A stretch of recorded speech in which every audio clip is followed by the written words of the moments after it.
Hello बच्चों, let's read this question. So this question says, if the Young's modulus of iron is 2 into 10 to the power 11 Newton per meter square and the interatomic distance with 3 into 10 to the power minus 10 meter, then the interatomic force constant will be. interatomic force constant बताना है, ठीक है। तो चलिए बच्चों, इस question को start करते हैं।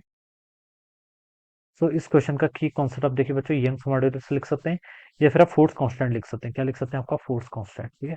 Force constant will be the key concept of this question. और बच्चों देखिए, फोर्स कांस्टेंट जिसको हम क्या करते हैं, के से रिप्रेजेंट करते हैं। फोर्स कांस्टेंट का देखिए फॉर्मूला क्या होता है? फोर्स कांस्टेंट होता है आपका देखिए यंग्स मॉड्यूलस टाइम्स आपकी इंटरएटॉमिक डिस्टेंस होती है, जिसको हम क्या आर नॉट से क्या करते हैं, रिप्रेजेंट करते हैं। ये आपका स्टैंडर्ड फॉर्मूला है। फोर्स कांस्टेंट किसके इक्वल हो गया? यंग्स मॉड्यूलस इनटू आपकी जो इंटरएटॉमिक डिस्टेंस है।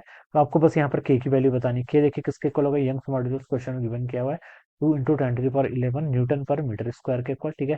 इंटू आपको इंटर एटॉमिक डिस्टेंस भी गिवन कर रखी है, कितनी है? 3 into 10 to the power minus 10 metre के इक्वल। ऑलराइट, तो यहाँ से मीटर से देखिए एक पावर ये कैंसिल हो जाएगी। 2 इंटू 3 करेंगे तो 6, 11 into 10 to the power minus 10 करेंगे तो 10 के इक्वल हो जाएगा, क्या? न्यूटन पर मीटर में, ठीक है। तो ये हो जाएगा आपका 60 न्यूटन पर मीटर के इक्वल। तो this will be the inter atomic force constant, ठीक है। तो ये देखिए आपका ए ऑप्शन से मैच कर जाएगा, तो ऑप्शन ए क्या होगा इस क्वेश्चन के करस्पॉन्डिंग यहाँ से right answer. So I hope you all understood this concept. All the best and thank you so much.